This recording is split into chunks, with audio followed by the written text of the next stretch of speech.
చదువుకున్న కాకిపిల్ల చందమామ కథ. అనగనగా ఒక కాకి, దానికొక పిల్ల. ఈ రోజుల్లో అందరి పిల్లలు చదువుకుంటూ ఉంటే నా పిల్లకి మాత్రం ఏం తక్కువని కాకి పిల్లను బడికి పంపి చదువు చెప్పించింది.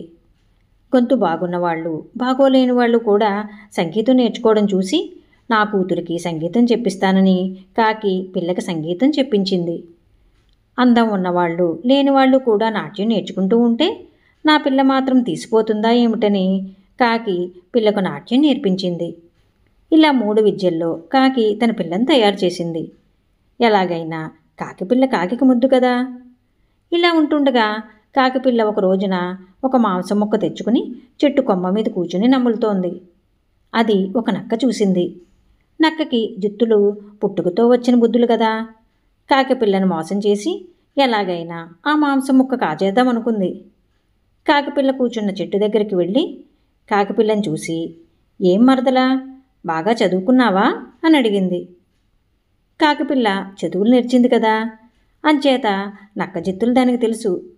పైగా పూర్వం ఒక నక్క ఒక కాకిని మోసం చేసి దాని నోట్లో ఉన్న మాంసం ముక్కను కాజేయటం కథ కూడా కాకిపిల్ల 2వ క్లాసులో చదువుకుంది. అంచేత నక్క మోసం కాకిపిల్లకి తెలుసు. నక్క అడిగిన ప్రశ్నకు జవాబు చెప్తే తను నోరు తెరవాల్సి వస్తుంది. అప్పుడు నోట్లో మాంసం ముక్క కింద పడిపోతుంది.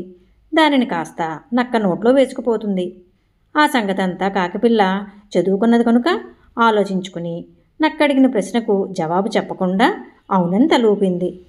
నక్క తన ఎత్తు సాగలేదని ఇంకా కొంచెం పెద్ద ఎత్తు వేద్దామనుకుంది.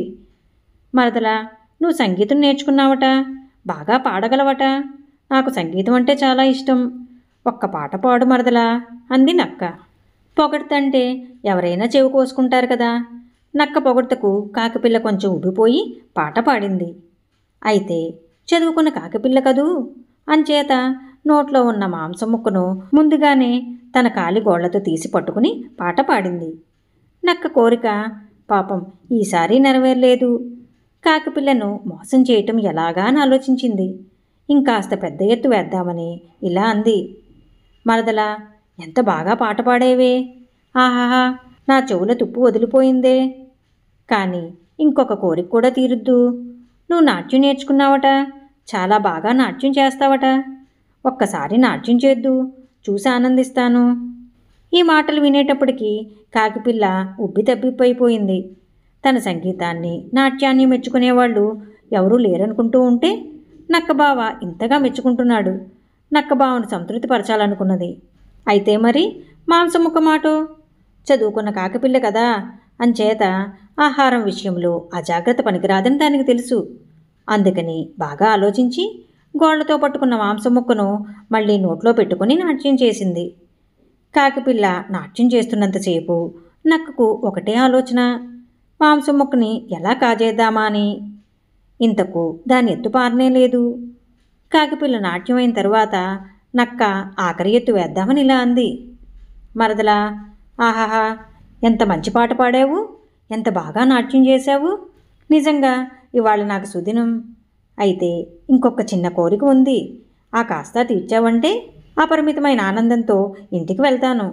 ఇవాళ నేను పొందే తృప్తికి ఇహ ఏనాటికి అన్నం కూడా అక్కర్లేదు. అయితే మరదలా, ఆ నా కోరిక ఏమిటంటే నీ ఆట పాట కలిసి చూడాలనుంది. పాట పాడుతూ నాట్యం చెయ్యి మరదలా, హాయిగా ఆనందిస్తాను. కాకిపిల్ల నక్క పొగడ్తకు చెప్పలేనంత పొంగిపోయింది. కానీ పాట పాడుతూ నాట్యం చేస్తే మాంసముక్కునేం చెయ్యాలి? చదువుకున్న కాకిపిల్ల కదా. ఆలోచించి నక్కబావతో ఇలా అంది, నక్కబావ, పాడి నాట్యం చేసి ఇప్పటికే అలసిపోయాను. ఇంకా పాట పాడుతూ నాట్యం చెయ్యాలంటే ఒంట్లో శక్తి ఉండాలి కదా. అంచేత ఈ మాంసం ముక్కను కాస్త తిని నీ కోరిక తీరుస్తానుండు. ఈ మాటలు వినేటప్పటికీ నక్కకు ఇక లాభం లేదనిపించింది. ఆ మాంసం ముక్క కోసమే కదా కన్న కఠోరమైన కాకిపిల్ల పాట విన్నది, అసహ్యమైన నాట్యాన్ని చూసింది అనుకుని, మరదలా, మళ్ళీ వస్తాను, ఈ లోపల నువ్వు మాంసం ముక్క తినటం కానీ అని చెప్పి బయలుదేరింది. కానీ కాకిపిల్ల అంతటితో వదులుతుందా?